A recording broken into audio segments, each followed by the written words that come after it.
नमस्कार दोस्तों, गौरंग शाह बात कर रहा हूँ जियोजित फाइनेंशियल सर्विसेज से और बाजार इस हफ्ते का ब्यौरा लेकर के आपके सामने उपस्थित हूँ। इस सोमवार की दोपहर करीबन 12:15 का समय हो रहा है, 12:15 का समय हो रहा है और मार्केट में पहली जब शुरुआत हमने देखी थी उसके बाद थोड़ी नफा वसूली देखी और फिर से ऊपर के तरफ के दायरे देखते हैं। तो आपको कुछ स्तर बता देता हूँ। Sensex, Nifty, spot Nifty, bank Nifty, रुपए डॉलर और कच्चे तेल के। सेंसेक्स 564 पॉइंट की बढ़त के साथ कामकाज कर रहा है। 63,145 का स्तर है सेंसेक्स का। निफ्टी 150 पॉइंट की बढ़त, 20,045 का स्तर है निफ्टी स्पॉट का। निफ्टी बैंक निफ्टी 315 पॉइंट की बढ़त, 48,025 का स्तर है बैंक निफ्टी का या निफ्टी बैंक का। रुपए डॉलर में हमने मजबूती देखी है पिछले हफ्ते, 83 के नीचे रुपया मजबूत है डॉलर के सामने। स्तर है 82.85 और 0.08 पैसे की मजबूती रुपए में देख रहे हैं डॉलर के मुकाबले। और जहां तक रहा सवाल कच्चा तेल का, $80 के नीचे कच्चा तेल एक बहुत अच्छी बात। स्तर है $78.45 प्रति बैरल का स्तर है ब्रेंट का और $72.75 प्रति बैरल का स्तर है नाइमेक्स का। दोनों पर ही हमारा अनुमान यह है रुपए डॉलर में कि रुपए में शायद और मजबूती देख सकते हैं। 82.70 और 82.75 के स्तर हमें लग रहा है आने वाले दिन में रुपए में मजबूती देखेंगे डॉलर के मुकाबले और डॉलर में थोड़ी बहुत कमजोरी। कच्चे तेल में अगर ये जो रेड सी में यमन हुती रेबल्स द्वारा परिस्थिति अगर और बड़ी नहीं तो शायद $80 के नीचे थोड़ा समय और कच्चा तेल कामकाज कर सकता है। अगर वहां परिस्थिति अगर बिगड़ती है तो शायद थोड़ा उछाल या उबाल कच्चे तेल में देखने की संभावना है। लेकिन फिलहाल जो परिस्थिति वहां पर है, जिस तरीके से आक्रमण जो हुती रेबल्स ने किया था उस पर काबू और नियंत्रण लाने के लिए जो अलाइड फोर्सेज यूएस यूके ने जो कार्रवाई की उससे थोड़ी परिस्थिति शांत हुई है वहां पर। तो उसके आधार पर हमें लग रहा है कि शायद $80 के नीचे या फिर $75 के नीचे कच्चा तेल ब्रेंट नाइमेक्स रहने की पूरी संभावना है। अब आते हैं बाजार पर दोस्तों।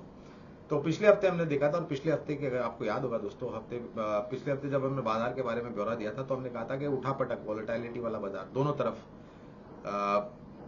बिकवाली करने वाले दबाव डालेंगे बिकवाली पर और निचले स्तर पर खरीदारी करने वाले ताकत डालेंगे खरीदारी करने पर, और ऐसा ही हुआ। पूरा हफ्ता अगर आप देखेंगे तो सिर्फ गुरुवार को छोड़ के या फिर ज्यादातर शुक्रवार को छोड़ करके सोम, मंगल, बुध, गुरुवार को उठापटक थी और शुक्रवार को थोड़ी रिकवरी, जब आईटी क्षेत्र के कंपनी के नतीजे आए उसके बाद हमने अच्छी रिकवरी देखी।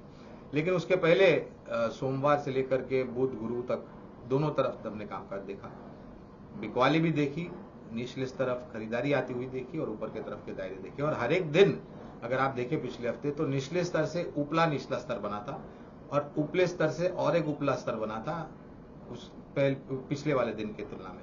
तो ये कहीं ना कहीं दर्शाता है हमें कि खरीदारी बखूबी आ रही है बाजार में। आज भी अगर आप देखेंगे दोस्तों तो शुरुआत बहुत अच्छी हुई, लेकिन फिर एक बिकवाली का दौर आया, उस बिकवाली के दबाव में बाजार आया, लेकिन फिर से ऊपर की तरफ हम उभरे। और इसी प्रकार से हमें लग रहा है कि आने वाले भविष्य में ये जो माहौल है आपको मौका देगा निचले स्तर पर खरीदारी करने के लिए, लेकिन सिर्फ एक ही है कि आप क्या नजरिए से खरीदारी करते हैं और कौन सी कंपनी में खरीदारी करते हैं, ये ध्यान में रखें। तो दोस्तों आते हैं तीसरी तिमाही के नतीजे पर और हमारा क्या अनुमान कहता है। तो कुल मिलाकर के दोस्तों हमारा अनुमान ये कहता है, और आपको याद होगा दोस्तों आईटी क्षेत्र को लेकर के हम काफी लंबे समय से सकारात्मक सा नजरिया दे रहे हैं और ऐसा ही साबित हुआ है। धीरे धीरे करके सुधार आते हुए देखा। इस चुनौती भरी परिस्थिति में भी जब इतने कुछ चीजें आईटी क्षेत्र के खिलाफ जा रही थी, ऐसे वातावरण में भी शानदार आंकड़े आईटी कंपनियां लेकर के आई हैं, बाजार की उम्मीद से बेहतर। और इसीलिए हमने देखा शुक्रवार को आईटी क्षेत्र के सूचकांक ने, आईटी इंडेक्स ने सबसे बड़ा योगदान दिया नई सर्वोच्चम ऊंचाई तक पहुंचने के लिए पिछले हफ्ते शुक्रवार को। और आज भी अगर आप देखें तो इसी आईटी क्षेत्र का योगदान सबसे ज्यादा है। इस ऊपर की तरफ के जो ऐतिहासिक स्तर हमने बनाया, 22,080 के पार एक ऐतिहासिक सर्वोच्चम स्तर बनाया हमने निफ्टी पर स्पॉट पर आज सुबह। तो अब आकलन यही कहता है कि ये बाकी के जो कंपनियां हैं, ढेर सारी कंपनियां अभी भी नतीजे लेके आएंगी तीसरी तिमाही के, और हमारा आकलन और अनुमान ये कहता है कि काफी सारी कंपनियां बेहतर नतीजे लेके आएंगी। जो बाजार की उम्मीद या अनुमान है उसके मुकाबले काफी बेहतर नतीजे। कुछ क्षेत्र और कंपनी हो सकती है जहां पर मायूसी हो सकती है, लेकिन अगर आप पूरा अनुमान लगाएं, जब भी तीसरी तिमाही के नतीजे पूर्ण तरीके से आ जाएंगे और बाद में हम उसका अनुमान लगाएंगे, तो अनुमान में ऐसा निकल करके आएगा कि पिछली यानी कि दूसरी तिमाही के मुकाबले तीसरी तिमाही में हमारा अनुमान कहता है कि और ज्यादा आपको ऊपर के तरफ के लक्ष्यांक होते हुए नजर आएंगे।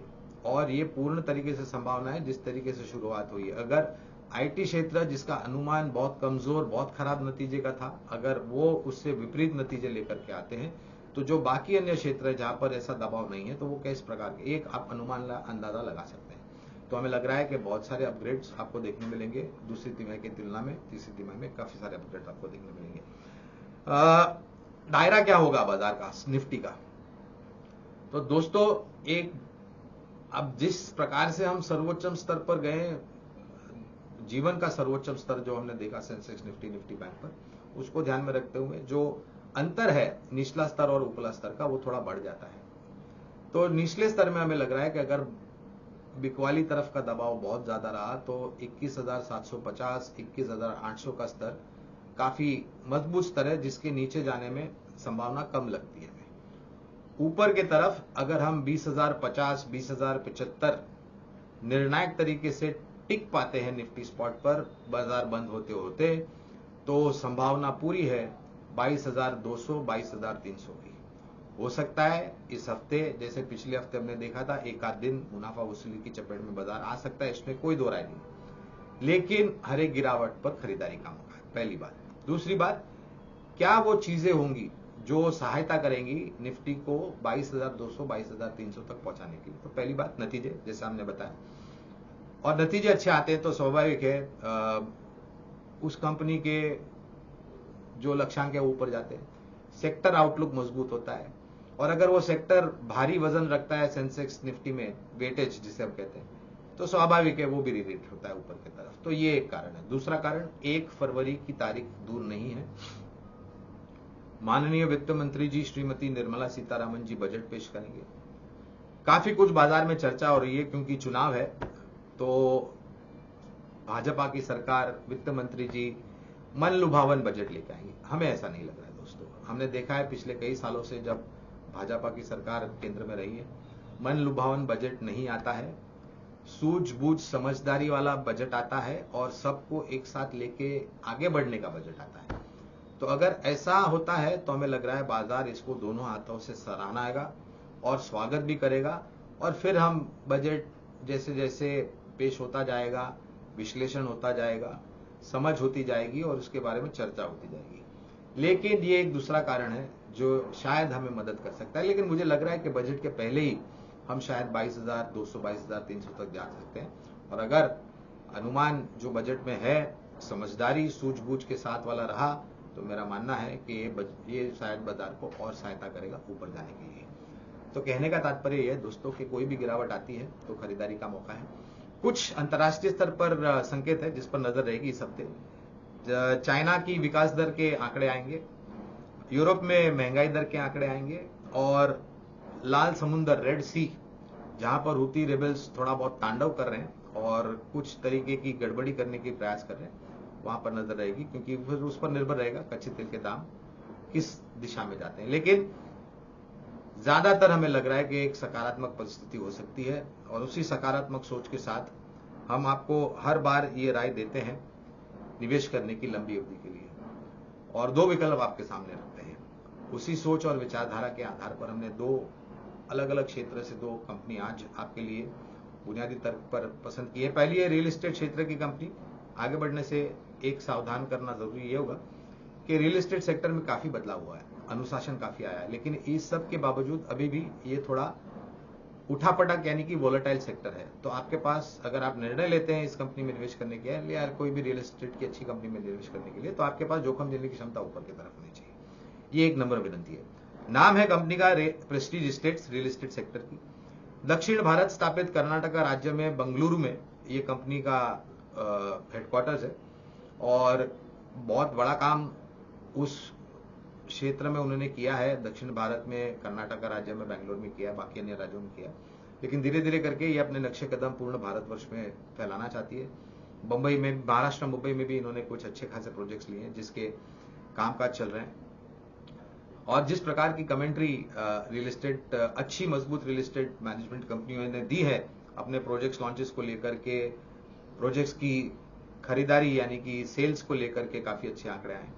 और अगर ब्याज दरें कम होती है तो रियल एस्टेट सेक्टर को फायदा होता है, या स्थिर रहती है तो रियल एस्टेट, तो ये एक अनुमान लगा है। तो पहली कंपनी है दोस्तों प्रेस्टीज एस्टेट्स, रियल एस्टेट क्षेत्र की। बुनियादी तर्क के आधार पर राय दे रहे हैं हम, तो धीरे धीरे करके निवेश करें, लंबी अवधि के लिए निवेश करें, छोटी मध्यम अवधि के लिए ये सुझाव नहीं है, इतनी बात ध्यान में रखें और अनुशासन के साथ निवेश कीजिए, शुरू कीजिए और गिरावट पर जोड़ दी जाए। दूसरी है वित्तीय क्षेत्र की हमारे भारत देश की सबसे बड़ी bank, state bank of India. 640 के आसपास मौजूदा स्तर आज सोमवार की दोपहर करीबन 12 का समय के आसपास हो रहा है। ये स्तर है स्टेट बैंक ऑफ इंडिया का। तीसरी तिमाही के नतीजे देखने के बाद हमने हमारे लक्ष्य ऊपर की तरफ बढ़ाए थे और हमारा पूरा संकल्प है इस बारी कि तीसरी तिमाही के नतीजे के देखने के बाद भी हम हमारे लक्ष्य ऊपर की तरफ लेके जाएंगे। और एक बात है दोस्तों, जो भी टिप्पणियां तीसरी तिमाही के पहले जो भी एनबीएफसीज या बैंक्स ने की थी, सरकारी निजी क्षेत्र की बैंक ने, advance deposit, Kasa ratio, loan book growth, सभी काफी सकारात्मक और मजबूत थे। और अगर इसी तरह की टिप्पणी थी तो आप अनुमान लगा सकते हैं कि आने वाले भविष्य में किस प्रकार के आंकड़े आ सकते हैं। अच्छा स्तर, नीचे जाने की संभावना बहुत कम, लेकिन ये भी बुनियादी तर्क के आधार पर स्टेट बैंक ऑफ इंडिया हम सुझाव दे रहे हैं। दुनिया की सबसे बड़ी बैंक, सरकारी बैंक, हमें लग रहा है कि loan book growth, gross net NP आंकड़े नीचे आएंगे, प्रोविजनिंग नीचे आएगी, मार्जिन बढ़ेंगे, माफ कीजिएगा, ब्याज दरें नीचे आती है तो वो भी एक सकारात्मक पहलू बन जाता है। तो निर्णायक तरीके से दोस्तों आप लंबी अवधि के लिए दोनों ही कंपनियों में अनुशासन के साथ निवेश कीजिए। छोटी मध्यम अवधि के लिए ये राय नहीं है, लंबी अवधि के लिए राय है। इसके लिए जरूरी होगा कि आप साल, 1.5 साल या उससे ज्यादा समय अपने पास रखें। हमारी बात शांतिपूर्वक सुनने के लिए आप सभी का बहुत बहुत धन्यवाद। अगले हफ्ते आप लोगों से फिर से मुलाकात होगी। अपनी सेहत का ध्यान रख लीजिए और मुझे आज्ञा दीजिए।